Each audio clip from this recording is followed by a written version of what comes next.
Le Ghana est parvenu à un accord de principe avec les détenteurs de ses obligations internationales. C'est ce qu'ont annoncé les autorités ghanéennes dans un communiqué publié le lundi 24 juin 2024 dernier. L'annonce intervient quelques jours après qu'un accord a été trouvé entre Accra et ses créanciers officiels pour une restructuration de sa dette bilatérale. Celui-ci devrait ouvrir la voie à l'approbation par le conseil d'administration du Fonds monétaire international du versement d'une nouvelle tranche de prêt de 360 millions de dollars au titre d'un programme d'aide d'un montant global de 3 milliards de dollars qu'Accra avait obtenu auprès de l'institution. Pour rappel, le Ghana fait face à une crise économique qui dure depuis plusieurs années et qui a poussé les autorités à suspendre en décembre 2022 le paiement de la majeure partie de la dette extérieure.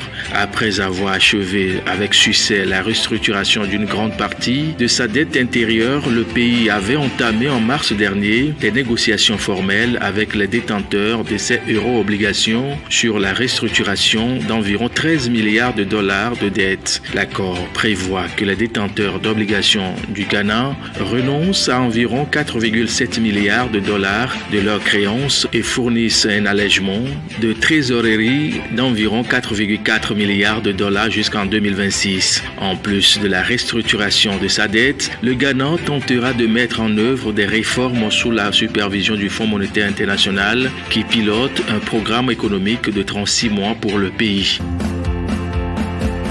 La Côte d'Ivoire obtiendra un prêt d'environ 570 millions d'euros du Fonds monétaire international dans le cadre des programmes économiques en cours. L'annonce a été faite en début de semaine à l'issue d'une évaluation réalisée par l'institution. Ce décaissement, qui sera soumis à l'approbation du conseil d'administration du fonds, s'inscrit dans le cadre de la deuxième revue de l'accord mixte au titre du mécanisme élargi de crédit et de la facilité élargie de crédit ainsi que de la première revue de l'accord au titre de la facilité de résilience et de la durabilité. Selon le FMI, la mise en œuvre de ces programmes a été solide jusqu'à présent. Tous les critères de réalisation pour fin décembre et les repères structurels pour fin décembre et fin mai étaient respectés. Malgré un environnement extérieur difficile, la Côte d'Ivoire a démontré une croissance économique résiliente en 2023. Selon les prévisions du Fonds monétaire international, la croissance économique devrait atteindre 6,5% cette année. L'inflation devrait diminuer et rester dans la fourchette cible de la BCEAO à partir de fin 2024, tandis que le déficit budgétaire devrait se consolider pour atteindre 4% du PIB. Au titre des recommandations, le FMI a appelé l'État ivoirien à poursuivre ses programmes de réforme pour préserver la stabilité macroéconomique et engager une transformation économique profonde conformément au plan de développement national 2021-2025. L'accent est également mis sur la nécessité d'une plus grande résilience climatique, notamment à travers des réformes d'adaptation et d'atténuation.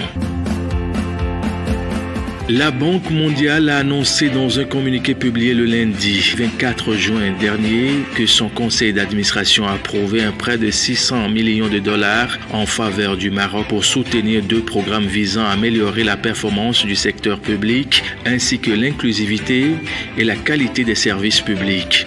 Sur cette enveloppe, 350 millions de dollars serviront à financer un programme qui appuie la mise en œuvre de la réforme des établissements et entreprises publiques.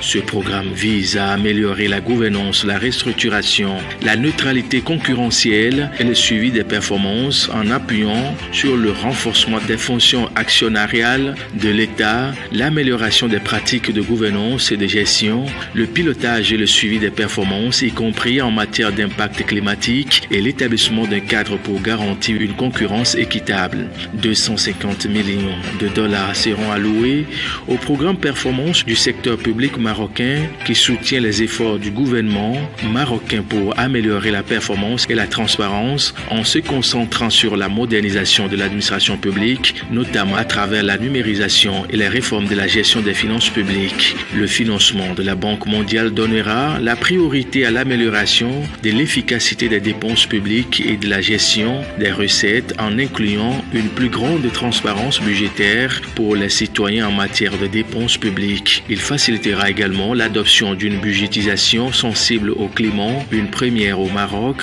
et au genre pour 8 départements ministériels d'ici fin du projet prévu en 2028.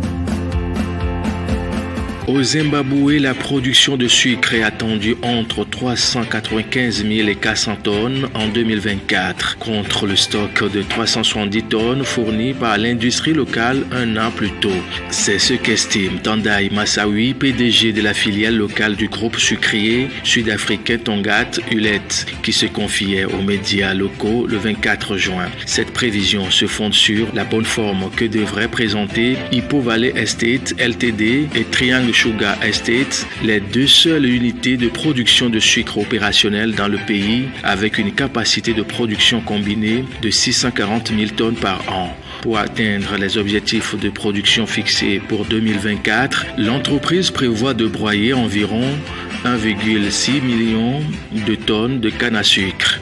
Au Zimbabwe, la culture de canne à sucre couvre une superficie de plus de 54 000 hectares, principalement dans la province de Masvingo. Dans le pays d'Afrique australe, la consommation de sucre est attendue à 395 000 tonnes entre 2024 et 2025, d'après les prévisions formulées par le département américain de l'agriculture en avril dernier. Gemfield a généré 68,7 millions de dollars de revenus lors de sa première session de vente de rubis organisée cette année du 3 au 18 juin. Dans un communiqué le 19 juin 2024, la compagnie minière britannique indique qu'il s'agit de 217 044 carats de rubis provenant de sa mine Montepuez au Mozambique. Notons que ce record de prix intervient après 22 ventes aux enchères organisées depuis 2014 grâce aux pierres précieuses livrées par Montepuez. Durant la période, les revenus générés par la société grâce à ces ventes totalisent désormais 1,12 milliard de dollars. Une partie est reversée au Mozambique sous la forme de redevances. En 2023, par exemple, Gemfield a annoncé avoir reversé 35% des revenus de la mine de rubis Montepuez, soit un total de 53,2 millions de dollars. En 10 ans, ce sont 257,4 millions de dollars sur un total de 1,5 milliard de dollars générés au Mozambique que le gouvernement mozambicain a reçu.